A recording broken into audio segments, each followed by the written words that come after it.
여러분, 제가 드라마를 이렇게 끝까지 잘 보지 못하는 편입니다. 이렇게 누가 뭐 재밌다 그러면 이제 시작은 또 이렇게 해보다가 끝까지 잘 못 보는데, 여러분 드디어 폭삭 소가수다를 제가 끝에까지 보고 말았습니다. 제가 그 매회 볼 때마다 많이 눈물을 흘렸는데, 이 마지막 회를 보는 순간 정말 이렇게 펑펑 울었던 것 같아요. 그래서 저는 이 드라마를 보면서 한 번도 혹시 아는 사람이 있다면, 그 사람은 뭐 MBTI가 T고 F고 이런 문제가 아니라 그냥 이 얼음 심장을 가진 얼음 심장의 소유자다, 저는 이렇게까지 이야기를 하고 싶습니다. 그리고 저는 이 폭삭 소가수다를 보면서 이렇게 별명을 좀 붙여봤어요. 이 드라마는 돌봄 드라마다. 우리가 지금 계속해서 이렇게 돌봄에 대해서 이야기를 하는데, 야, 찰떡이다. 여기에 보면 진짜 이렇게 어떻게 돌보면서 살아가야 하는지가 너무나 잘 나타나 있는 그런 드라마다, 이런 생각을 하면서 봤습니다. 지금도 이제 고개를 끄덕끄덕 하시는 분들은 아마 이제 보시고 공감하시는 분들일 텐데, 못 보신 분들이 계셔서 간단하게 말씀드리면 뭐 이런 스토리가 있습니다. 아이유와 문소리 씨가 이렇게 연기했던 주인공 우리 오애순, 그 오애순의 인생을 따라가 보면요, 정말 삶이라는 게 한 사람에게 이렇게까지 가혹할 수 있나 싶을 만큼 고난의 연속입니다. 어린 나이에 부모를 잃었고, 또 굉장히 총명했기 때문에 대학을 갈 수 있었지만 또 도저히 학교에 갈 수 없는 그런 형편이었습니다. 또 게다가 시를 좋아했던 그런 문학 소녀였지만, 바위돌 같은 그런 세상의 무게 아래서 그냥 그 모든 것들을 하나 둘 접어야만 했습니다. 그래서 그냥 예수는 버텨갔습니다.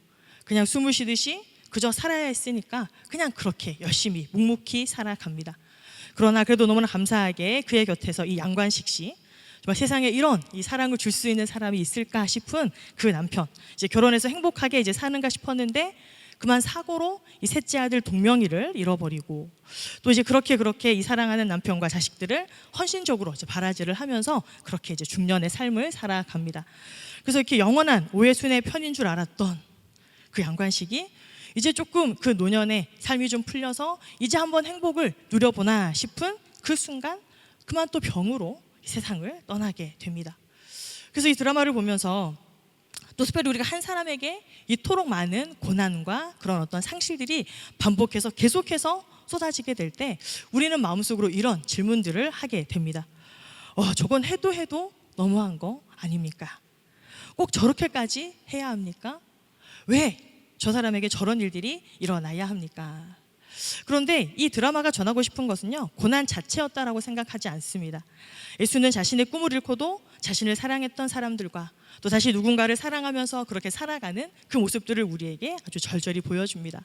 또 여기 보시면 이 주인공뿐만 아니라 그 주인공 주변에 있는 사람들도 아주 굉장히 매력적인 캐릭터들이 많지 않습니까? 저는 보면서요, 그 주변의 그 이모들, 정말 그런 이모들이 곁에 있었으면 참 든든하겠다, 저는 이런 생각도 해봤고, 여러분 그 다음에 요즘 이 화제의 또 인물이 있죠, 우리 학시 아저씨. 그분도 처음에는 되게 그냥 이 빌런인 줄만 알았는데, 또 마지막에 또 보여주는 그런 부성애가 있지 않습니까? 그래서 가족을 위해서 꿈을 내려놓고 자식을 위해서 모든 걸 바치며 살아가는 그런 부모 세대들의 그런 어떤 사랑. 그래서 마지막 순간에는 결국 사랑 때문에 또 눈물을 흘리고, 또 그럼에도 불구하고 끝까지 그 사랑을 붙잡고, 또 사랑 때문에 끝까지 함께하는 사람들의 그런 이야기. 그래서 사람들이 왜 이 드라마를 이렇게 좋아할까? 저도 생각해 보면, 요즘처럼 이렇게 어떻게 보면 사랑이 좀 메말랐다, 모두가 다 자기밖에 모르고 또 소외된 그런 삶을 살아간다라고 하는 이 시대이기 때문에, 이런 사랑의 이야기가, 또 누군가를 위한 이런 아낌없는 헌신의 이야기가 모두에게 이 감동이 되어지고 또 공감이 되어지지 않나, 이런 생각을 해보았습니다. 그래서 저는 이 드라마를 보면서요, 이 드라마가 이렇게 이야기하는 것처럼 들렸습니다. 뭐라고 이렇게 이야기하는 것 같냐면, 삶은 고난의 연속이지만 그 고난 속에서도 누군가를 위해서 곁에 있어주는 사랑은 끝나지 않는다. 여러분 멋있지 않습니까?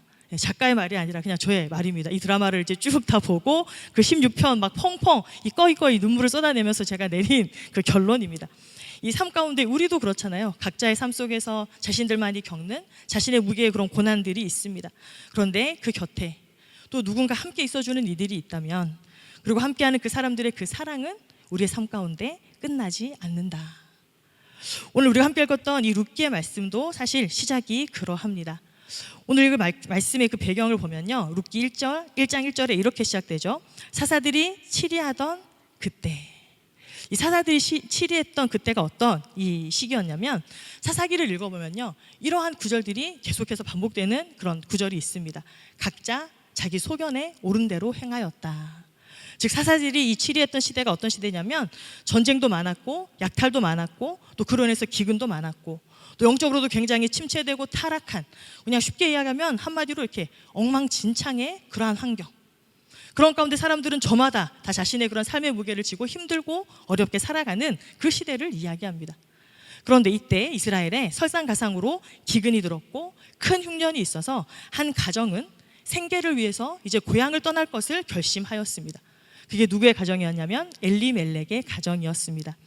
그들이 살았던 이 베들레헴, 그 유다 고향을 떠나서 그들은 이방 땅이었던 모압을 향해서 내려갑니다. 그래서 이 엘리멜렉과 그의 아내였던 나오미, 그리고 두 아들을 데리고 이 모압 땅으로 내려갑니다. 그런데요, 자기의 이 고향을 떠나서 이방 나라로 간다라고 하는 그 결정을 하려면 얼마나 큰 결심이었겠습니까?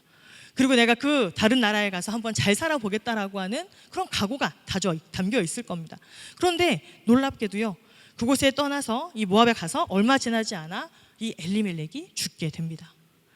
그러고 나서요, 이 남은 두 아들은 그곳에서 이 모압 여인인 오르바와 룻을 만나서 아내로 맞이하게 됩니다. 그로부터 한 10년 정도의 시간이 지났는데요, 여러분, 또 이 가정에 슬픔이 찾아옵니다.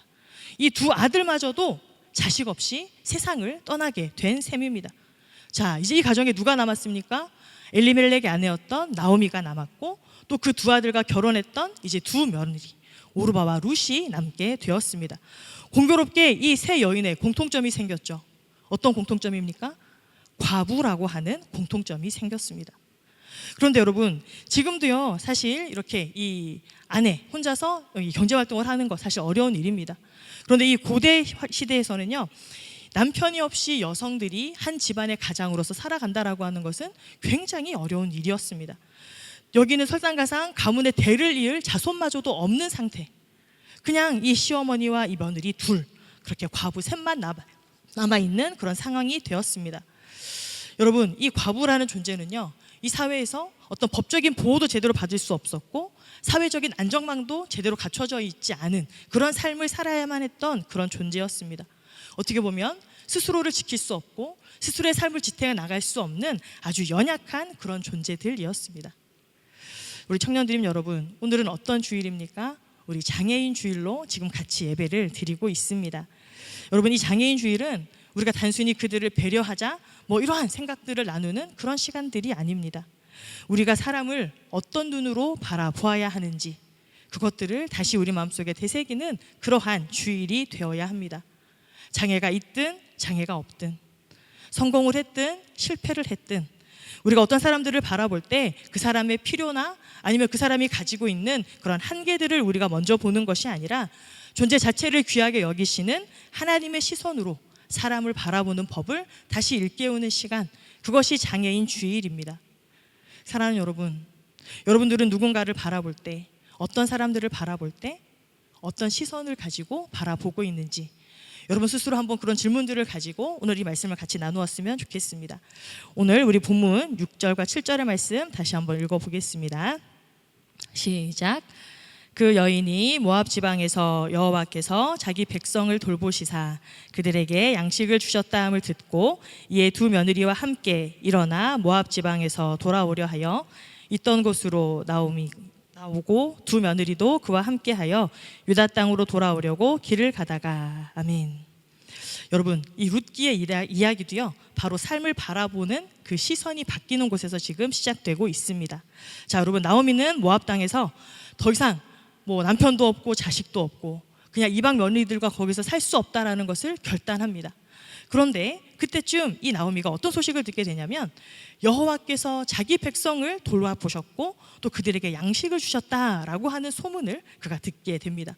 그래서 그는 더 이상 모압 땅에 미련을 두지 않고 다시금 그 자리를 박차고 며느리들과 함께 그 길을 떠나려고 합니다. 그렇게 며느리들을 데리고 다시 그 고향으로 가는 그 길 가운데 멈춰 서서 이 나오미는 그 두 며느리에게 이렇게 이야기를 합니다. 나를 따라오지 말고 너희도 이제 각각 너희의 친정으로 돌아가라. 왜 그렇게 이야기했을까요?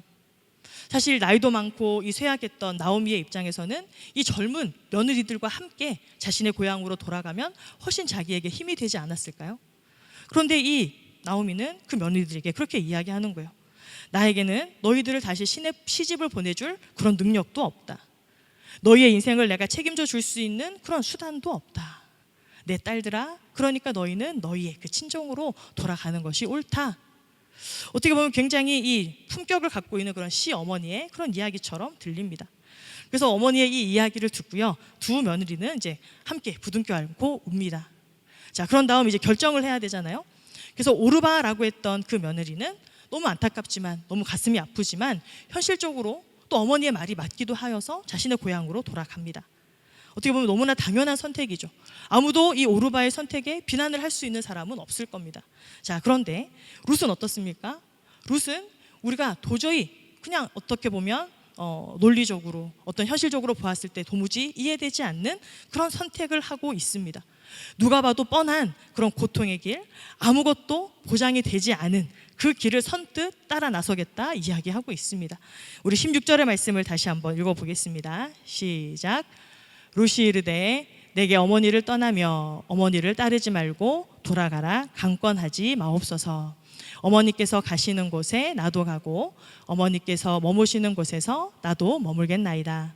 어머니의 백성이 나의 백성이 되고 어머니의 하나님이 나의 하나님이 되시리니. 아멘. 여러분, 남편도 없고 이제 시어머니는 아무런 재산도 없고 돌아가봐야 자신들을 보호해 줄 수 있는 아무런 보호막도 없는 그러한 상황입니다. 게다가 어머니는 이스라엘 사람이지만 자신은 모함 여자입니다. 이방인으로서 이스라엘에 돌아갔을 때 심지어는 차별도 받을 수 있는 그러한 상황이었습니다. 그런데 왜 그녀는 시어머니를 따라가려고 하는 결정을 했을까? 여러분, 왜 그랬을까요? 도대체 룻은 무엇을 보고 이 결정을 한 것이었을까요? 의리가 남들보다 많았을까요? 의협심이 강해서? 아니면 정이 많아서? 아니면 그냥 감정적으로 어머니를 막 부둥켜 안고 보니까 그 노쇠한 어머니를 도저히 보낼 수 없어서 그렇게 했을까요? 사실 이런 이유들 말로는 설명이 되지 않습니다. 아니면 거기 도대체 이렇게 어머니를 따라가 봐서 얻을 수 있는 이익이라고는 아무것도 없는 그런 상황. 그런 상황에서 룻은 어떤 이해관계가 아닌 관계 자체를 선택하고 있는 모습을 우리에게 보여주고 있습니다. 그리고 노쇠해진 그 시어머니를 혼자 내버려 두지 않았던 것이죠. 그런데 결정적으로요, 룻은 아무것도 가지지 않았던 그 시어머니 안에서 단 한 가지를 발견했다라고 우리는 볼 수 있습니다. 그 한 가지가 무엇이었을까요? 바로 하나님을 발견한 것입니다. 룻은 그 시어머니에게서 하나님을 발견한 것입니다. 왜 그럴까요? 아마 그 룻은요, 옆에서 어머니를 지켜보면서 이런 생각을 했을 겁니다. 어떻게 이렇게 계속되는 죽음 앞에서 저렇게 담담하게 버틸 수가 있을까? 사랑하는 남편이 죽고 생때 같은 두 아들이 죽고 어떻게 저런 상실들을, 저런 죽음들을 미치지 않고 제정신으로 견뎌낼 수 있을까? 이제 어머니 혼자서 생계를 꾸려 나가야 하는데 이런 두 며느리들도 있고, 과연 어머니는 이 무너진 삶을 어떻게 다시 걸어갈 수 있을까? 아마 룻은 이런 생각들을 하면서 그 어머니를 지켜봤을 겁니다. 여러분, 우리의 인생도 그렇지 않습니까? 우리의 인생에는 늘 좋은 일들만 있는 것이 아닙니다. 우리의 인생에도 좋은 일이 늘 있는 것이 아니라 크고 작은 인생의 문제들이 우리 앞에 찾아오는 그런 순간들이 있습니다. 그리고 여러분, 우리가 이렇게 신앙생활을 하고 교회에 나오는 이유가 무엇입니까? 교회에 나오면 늘 좋은 일이 있고 우리 인생 가운데 그냥 복된 일만 있기 때문에 우리가 교회에 나오는 걸까요? 그렇지 않습니다. 우리가 돈이나 성공을 쫓아서 우리가 하나님 앞에 나오는 것이 절대 아니지 않습니까? 그런데 여러분, 사실 사람들은요, 우리가 가만히 생각해 보면 어떤 성공한 사람들의 성공한 모습을 보고 어떤 큰 감동을 받는 것은 아닙니다. 오히려 견딜 수 없는 고난 가운데 삶의 고비를 넘어가는 그 사람들을 볼 때 누군가는 그 사람의 삶을 통해서, 그 사람의 의연한 모습을 통해서 하나님의 은혜를 발견하게 되는 것입니다. 여러분, 룻은요, 바로 그것을 본 것입니다. 남편도 잃고 두 아들까지 있는 그 슬픔을 겪으면서 자신들, 그 며느리들을 향해서 대하셨던 그 한결같은 시어머니의 모습을 보았습니다. 변함없이 이 며느리들을 사랑하고 선대하고 또 딸같이 아껴주는 그 모습을 보면서 룻은 깨달은 거죠. 아, 이건 사람의 힘이 아니다. 사람의 힘으로는 이러한 고통들을 견뎌낼 수 없다. 내가 아직 하나님이 누군지 잘 모르지만 하나님의 은혜가 아니고서는 우리 어머니가 이것을 견딜 수가 없다. 버틸 수가 없다. 룻이 발견한 것은요, 나오미 안에서 조용히 역사하시는 그 하나님의 은혜였습니다. 사랑하는 여러분, 우리 주변에도요, 가끔 이런 사람들의 모습을 우리가 발견할 때가 있습니다. 모든 것이 무너져 내리는 상황인데 마치 어디선가 이 버텨낼 힘이 솟아나는 것처럼 그냥 묵묵히 그 자리를 버텨나가는 그런 사람들이 있습니다. 마치 폭삭 속았수다에 나오는 어떤 그런 양광식, 그리고 오해순, 아니면 어떻게 보면 그 사람보다 더 끈질기게 버텨내는 그런 사람들을 우리가 종종 발견할 때가 있지 않습니까? 사랑하는 여러분, 지금 룻이 선택한 것은요, 나오미가 아닙니다. 룻은 나오미를 선택한 것이 아니라 나오미가 붙들고 있었던 하나님을 선택한 것입니다. 우리가 이 사실을 집중하고 또 기억할 수 있었으면 좋겠습니다.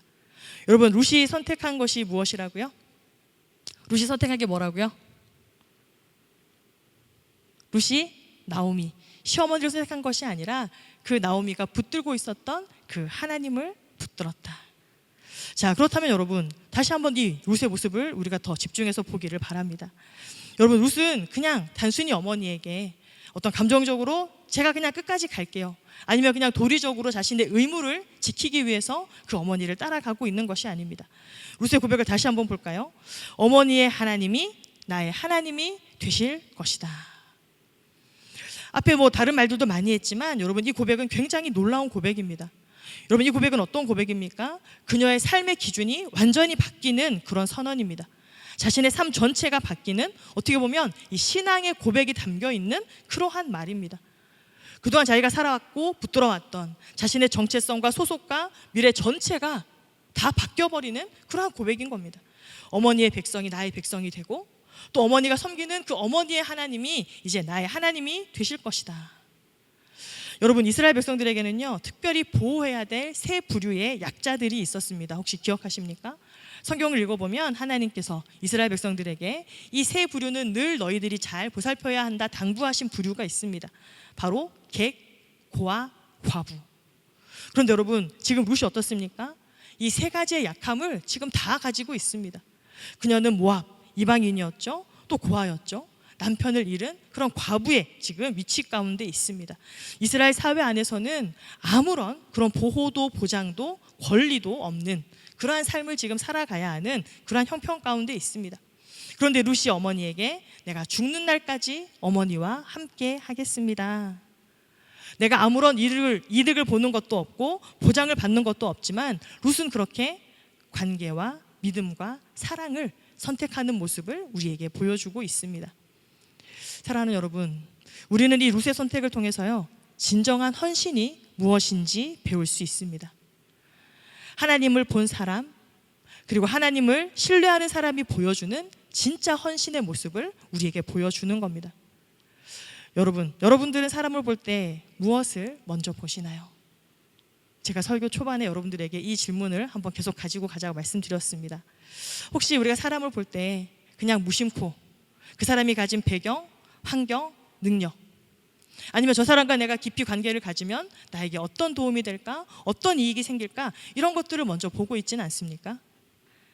그러나 여러분, 사람을 볼 때요, 그 사람 안에 있는 하나님이 보이기 시작할 때 그 사람과 끝까지 함께하는 마음이 바로 그때부터 생기는 줄 믿습니다. 그래서 여러분, 우리가 헌신이라는 건 그냥 내 억지 다짐으로, 내 감정으로, 내 의지로 하는 것이 아님을 우리는 분명히 기억해야 합니다. 하나님이 보이기 시작할 때 우리 안에서 자연스럽게 피어나는 마음, 그것이 헌신입니다. 우리 같이 한번 따라해 볼까요? 시작. 헌신은 감정이 아닙니다. 하나님이 보이기 시작할 때 우리 안에 자연스럽게 피어나는 마음입니다. 아멘. 여러분, 이때쯤이면 목사님이 꼭 여러분에게 요청하는 게 있죠. 지금 누구를 바라볼 타이밍일까요? 우리 옆에 있는 지체들을 한번 극히 한번 쳐다볼까요? 우리 옆에 있는 우리 지체들에게서 하나님의 모습이 보이십니까? 자, 우리 한번 이렇게 축복해 볼까요? 당신은 하나님의 존귀한 자녀입니다. 우리 한번 같이 축복해 보겠습니다. 시작. 당신은 하나님의 존귀한 자녀입니다. 네, 여러분, 이 고백이 우리 안에 있게 되기를 축복합니다. 여러분, 우리가 헌신을 해야 된다는 것 우리가 이성적으로 잘 알죠. 그런데 그냥 어떤 우격 다짐으로, 나의 의지로, 나의 노력으로 되어지는 것이 아니라는 거예요. 내가 함께하는 이 지체들 안에서 하나님의 모습이 보이기 시작할 때, 내가 몸담고 있는 우리 공동체 안에서 하나님의 모습들을 발견할 때 우리는 그때 우리 마음 안에서 이 헌신이 피어나는 것을 깨닫게 되는 것입니다. 사랑하는 여러분, 우리가 이렇게 서로의 모습들을 통해서 우리 공동체 안에서 이 하나님의 모습들을 발견할 수 있게 되기를 축복합니다. 그런데 여러분, 때로는 내가 그렇게 누군가의 옆에 있어주고 내가 헌신하기를 다짐하는 그러한 때도 있습니다. 근데 그럴 때면요, 또 이러한 생각들이 우리의 마음을, 우리의 발목을 잡기도 합니다. 어떤 생각이냐면 그런데 내가 이렇게 헌신하고 싶고 내가 무엇인가를 위해서 내가 이렇게 열정을 다하고 싶은데 내 안에 아무것도 가진 게 없는데, 내가 나눠줄 게 없는데 내가 무엇인가를 섬긴다고 하는 것이 가능할까? 나는 아무것도 할 수 없는 그런 사람인데 내가 어떻게 누군가를 돌보고 누군가의 곁에 있어줄까? 이런 생각이 들 때가 있습니다. 그런데 여러분, 우리가 꼭 모든 것이 다 갖추어져서 헌신하고 섬기는 것은 아닙니다. 여러분, 열심히 섬기는 사람들 우리가 찾아가서 물어보면요, 그 사람도 자신만만해서 나는 가진 것이 많아서 섬긴다라고 이야기하는 사람은 아무도 없습니다. 그 사람들도 그냥 마음속에 있는 그런 두려움을 안고 부족함을 안고 그렇게 헌신의 자리에 있는 겁니다. 여러분, 룻이 어떻습니까? 룻도 그렇습니다. 룻이 남아있는다고 해서요, 그 시어머니에게 어떤 큰 도움이 될 수 있었던 그런 상황이 아니었습니다. 그렇지만 그 안에 계시는 그 하나님을 바라보면서 내가 그냥 어머니 옆에 같이 한번 살아봐야 되겠다. 어떻게 내가 살아갈지는 잘 모르겠지만 어머니와 함께 해야 되겠다. 그것을 느꼈고 거기에서부터 놀라운 하나님의 역사와 은혜가 시작되어 가는 것입니다. 여러분, 또 여러분들에게 질문하고 싶습니다. 여러분, 우리는 왜 어떤 일에, 그리고 어떤 사람에게, 또 어떤 사명에게 쉽게 헌신하지 못할까요? 우리가 헌신해야 된다는 것을 몰라서 헌신하지 않는 것이 아니지 않습니까? 헌신을 해야 된다는 것도 너무나 잘 알고 있지만 우리는 선뜻 누군가를 위해서, 어떤 공동체를 위해서, 또 어떤 사명들을 위해서 우리가 헌신하는 것을 주저합니다. 여러분, 그 이유가 무엇일까요? 그저 내가 부족해서 그럴까요? 아니면 나에게 맡겨지는 그 일들이 부족하고 하찮아 보여서 우리가 주저하게 되는 걸까요? 우리 솔직하게 같이 이야기해 봤으면 좋겠습니다. 여러분, 내가 그 헌신의 자리에 또 누군가에게, 우리에게 주어지는 그 사명에 우리가 헌신하지 못하는 이유는 단 한 가지입니다. 우리 안에 은혜가 부족하기 때문에 그렇습니다. 하나님께로부터 부어지는 그 은혜가 부족하기 때문에, 내 안에 하나님의 그런 은혜가 부족하고 하나님의 사랑이 부족하기 때문에 우리는 헌신의 자리에 서지 못하는 겁니다. 그런데 여러분, 반대로 이야기하면요, 내가 부족하고 내가 가진 것이 없고 내가 아무런 능력이 없지만 내 안에 하나님의 능력이, 하나님의 은혜가 부어지면 기꺼이 내가 그 헌신의 자리를 감당하게 되는 줄로 믿습니다. 여러분, 하나님의 은혜가 저와 여러분 안에, 우리 공동체 안에 차고 넘치도록 흘러 넘치기를 간절히 소망합니다. 우리 안에 이 하나님의 은혜를 다시 한번 회복하는, 거기에서부터 우리가 함께 걸어가는 그 출발점들이 거기에 있는 줄로 믿습니다. 여러분, 이 룻이요, 그 나오미 안에 있었던 하나님의 그 은혜들을 발견하고 그렇게 이 나오미의 곁에 있기로 결심하고 이제 베들레헴 땅으로 돌아갔습니다. 자, 그때 어떤 일이 벌어진지 아십니까? 오늘 읽었던 본문 그 이후의 말씀을 보면 이 룻과 나오미가 베들레헴에 도착했을 때 사람들의 모습이 소개되어져 있습니다. 사람들이 나오미를 보면서 이렇게 얘기했겠죠. 우와, 나오미가 왔어. 나오미가 돌아왔어. 그러면서 이 나오미와 이 룻을 반기는 그 사람들을 바라보고요, 이 나오미가 이렇게 이야기합니다. 우리 20절의 말씀 같이 한번 읽어보도록 하겠습니다. 시작. 나오미가 그들에게 이르되 나를 나오미라 부르지 말고 나를 마라라 부르라. 이는 전능자가 나를 심히 괴롭게 하셨음이니라. 아멘.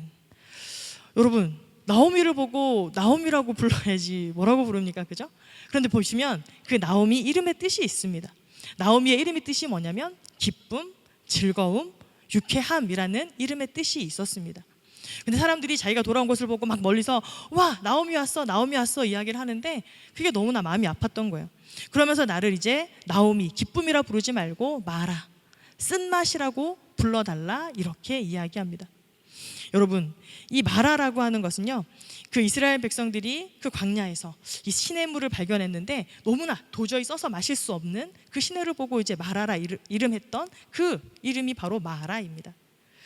여러분, 지금 이 나오미의 마음이 그렇다라는 거예요. 무엇인가 그래도 신락 같은 희망을 품고 이 모압 땅으로 내려갔는데 거기에서 남편도 잃고 자식도 잃고 아무것도 없는 빈손으로 돌아오는 자신의 모습, 자신의 이름처럼 나옴이라고 불리는 것조차 받아들일 수 없는 그러한 상황. 여기도 보시면 그죠? 전능자가 나를 심히 괴롭게 하셨다, 이렇게 이야기를 하고 있습니다. 여러분, 나오미의 지금 고백들을 보면 어떻습니까? 어떻게 보면 그 안에 있었던 그런 신앙 같은 것들이 다 없어져 버린 것처럼 보이지 않습니까? 그런데 여러분, 중요한 것은요, 그녀가 여전히 계속해서 하나님을 부르고 있다는 사실입니다. 혹시 여러분들 눈치채셨습니까? 오늘 우리 1절부터 17절까지의 말씀을 읽었잖아요. 근데 나오미의 그 모든 이야기를 가만히 들여다보면 하나님이 자리하고 있다는 겁니다. 자, 우리 한번 슬라이드를 보여주시겠습니까? 룻기 1장 6절도 그렇고 1장 8절도 그렇고 1장 13절도 보면 그렇고 이 나오미의 고백에는 계속해서 이 하나님이 담겨져 있습니다. 이 모압에서 돌아오기로 결심할 때도 뭐라고 말했냐면 여호와께서 자기 백성을 돌보셨다는 소문을 들었다. 하나님에 대한 소문에 귀를 기울이고 있는 거죠. 그 다음에 1장 8절에도 보면 며느리들을 보내면서 축복할 때 여호와께서 너희를 선대하시기를 바란다. 그리고 자신의 아픔을 이야기하고 있는 지금 이 상황에도 여호와의 손이 나를 치셨다. 나오미는 삶이 무너진 그 자리에서도 여전히 하나님의 이름을 부르고 있는 것을 볼 수 있습니다. 이해할 수 없는 고난 속에서도 나오미는 하나님과의 관계를 놓치지 않고 계속해서 붙들고 있는 것입니다. 여러분, 그리고 오늘 이 고백에서요, 이 나오미가 이 하나님을 전능자라고 20절에 불렀습니다. 그죠? 이 20절에서 부르고 있는 전능자, 이것은 무슨 말이냐면 히브리어로 엘샤다이라고 하는 하나님의 이 호칭입니다. 아주 놀라운 고백인데요. 왜냐하면 이 엘샤다이라고 하는 호칭이 언제 성경에 처음 나오냐면 창세기 17장에 보면 등장했던 호칭입니다. 하나님이 아브라함에게 찾아오셔서 이렇게 말씀하셨습니다. 창세기 17장 1절인데요. 나는 전능한 하나님이라 너는 내 앞에서 행하여 완전하라. 하나님이 처음 이 아브라함을 찾아오셔서 하셨던 말씀. 자, 그 다음에 이 창세기 43장 14절을 보면 야곱이 그의 인생 말년에 고백했던 이야기입니다. 여러분, 야곱은요, 사랑했던 아들 요셉을 일찍 죽었다라고 생각하면서 한평생 이 가슴 아픈 그런 마음으로 살아갔습니다. 그런데 막내 아들이었던 베냐민마저 이럴지도 모른다라고 하는 그 가슴 아픈 상황 가운데 그 남은 아들들을 양식을 구하려고 애굽으로 보내면서 했던 그러한 고백입니다. 우리 43장 14절 같이 읽어볼까요? 자, 시작. 전능하신 하나님께서 그 사람 앞에서 너희에게 은혜를 베푸사 그 사람으로 너희 다른 형제와 베냐민을 돌려보내게 하시기를 원하노라. 내가 자식을 잃게 되면 이르리라. 아멘. 아무것도 남지 않은 그 자리에서도 하나님을 전능하신 하나님으로 고백할 수 있는 것, 이것이 바로 신앙입니다. 여러분, 무언가 내가 도와줄 수 있어서 우리가 이렇게 남을 돕고 살아가는 것이 아니라 아무것도 없는 그 상황 가운데에서도 우리가 하나님의 이름을 부르고 하나님을 기억하고 하나님을 찾을 수 있는 저와 여러분이 될 수 있기를 축복합니다. 우리의 믿음의 수준이 이렇게 한 단계 더 업그레이드 될 수 있기를 주님의 이름으로 축복합니다.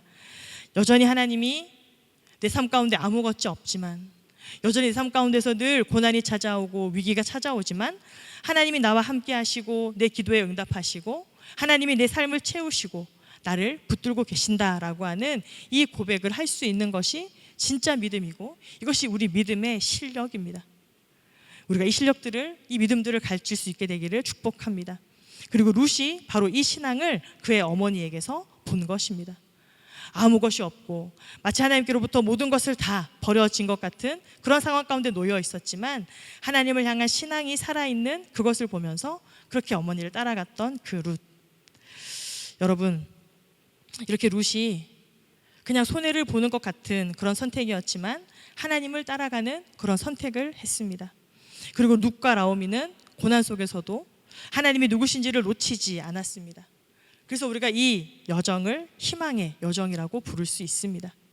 그런데 여러분, 이 희망의 여정이 어디로 이어져 있는지 아십니까? 이제 우리가 오늘부터 룻기의 말씀을 같이 읽어갈 건데요, 우리 룻기 4장 22절을 보면 이렇게 룻기는 끝이 납니다. 오벳은 이새를 낳고 이새는 다윗을 낳았더라. 여기 보면 우리가 잘 아는 왕의 이름이 나오죠. 누구의 이름이 나옵니까? 다윗의 이름이 나옵니다. 지금도 이스라엘 사람들이 가장 존경하는 왕으로 꼽히는 사람이 바로 다윗이라고 하거든요. 그리고 이스라엘의 이 가장 빛나는 그 시대를 열었던 바로 이 다윗 왕의 이야기로 이 룻은 끝이 나고 그렇게 연결이 되어져 가고 있습니다. 여러분, 그 이방 여인이었던 룻의 그 선택이 이렇게 이스라엘의 역사를 바꾸고 결국 하나님의 그 구원의 이야기를 여는 그 문이 되었습니다. 오늘 우리가 기억하는 장애인 주일은 이 이야기를 더 깊이 보게 해주는 것 같습니다. 우리가 살아가는 이 세상은 어떻습니까? 여전히 어떤 사람의 쓸모, 생산성, 그런 유용성으로 사람들을 평가하고 있습니다. 그러나 하나님은 그 모든 기준을 내려놓고 한 사람을 바라보는 눈에서 우리의 희망을 시작하게 하시는 줄로 믿습니다. 룻이 자신의 삶을 걸고 아무도 환영하지 않는 그 고향으로 다시 돌아간 것처럼 그 막막하고 참담한 현실 가운데에서도 그 시어머니의 곁에 남아있는 것을 선택했던 것처럼 우리도 그렇게 이 믿음의 여정들을 함께 걸어갈 수 있게 되기를 축복합니다. 우리가 그렇게 믿음의 길을 옆에 있는 지체들과 함께 손잡고 조금씩 묵묵히 그렇게 걸어갈 때 그 선택이 하나님의 나라를 여는 시작인 동시에 그 안에서 우리 공동체 안에서 함께하는 그 지체 안에서 우리가 하나님을 발견해가는 여정이 될 것이고 그것이 바로 우리가 함께 걸어가는 하늘나라의 소망의 그 여정들이 될 줄로 믿습니다. 우리가 앞으로 하나님께서 펼쳐가실 그 희망의 여정에 기쁨으로 동참할 수 있는 또 저와 여러분이 될 수 있기를 주님의 이름으로 축원합니다. 우리 이 시간에는요, 우리 하나부에서 준비하신 우리 영상 같이 보시고 찬양하고 기도하도록 하겠습니다. 일어나서 이제 학교를 준비하자. 천천히. 정범이는 오늘도 조용히 하루를 시작합니다. 눈을 뜨고 밥을 먹고 학교 가방을 메고 노란색 스쿨버스를 타러 가는 길은 이제 혼자서도 잘 찾아갈 수 있을 정도입니다. 모두에게 평범한 이 하루가 어떤 가족에게는 작은 기적의 연속입니다.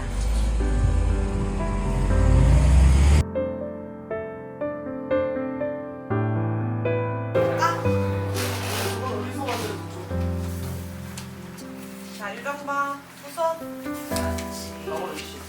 저와 우리 아이들은 누군가의 손길과 위로가 필요합니다. 하나부 친구들이 하나부로 많이 찾아오고 있습니다. 그런데 선생님은 너무 부족합니다. 우리 아이들은 특별하지 않습니다. 오히려 주님을 사랑하는 표현 방식은 더욱더 적극적이고 사랑스럽기까지 합니다. 이 아이들이 선생님들에게 너무 큰 사랑과 에너지를 주고 있어서 저희 선생님들도 매주 아이들과 함께하는 것을 등달아 기뻐하고 행복해하고 있습니다. 개인차가 있고 다름이 있기 때문에 이분들이 같이 살아가기 위해서는 기다려주고 그다음에 이해하고 배려하는 그런 장소나 기회를 많이 가져서 우리가 함께 걸어가야 되는 그런 부분이 필요하다고 생각됩니다.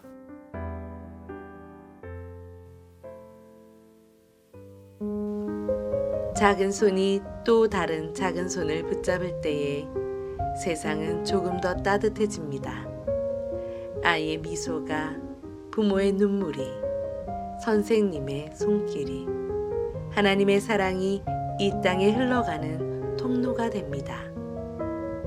우리는 누군가를 도우러 가는 것이 아닙니다.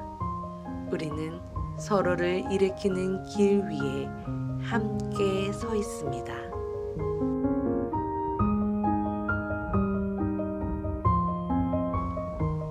장애는 어떤 사람의 이야기만이 아닙니다. 이제 우리 모두의 이야기입니다. 우리가 함께 손을 잡을 때 그 길은 더 이상 외롭지 않습니다. 하나님께서 우리에게 보여주신 그 사랑으로 이제 우리가 서로를 향해 걷습니다. 우리는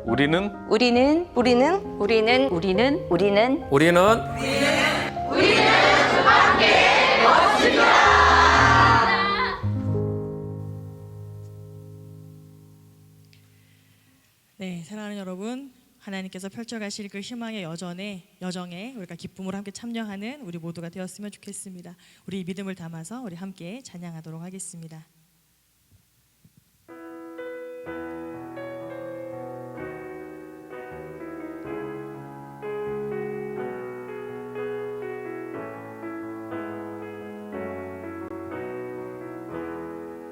어릴 적 소망하던 어릴 적 소망하던 행복한 세상 그곳은 너무나 멀게 느껴지네. 여전히 차별받는 이웃들의 눈물을 알아주는 이 하나 없네. 어릴 적 소망하던 어릴 적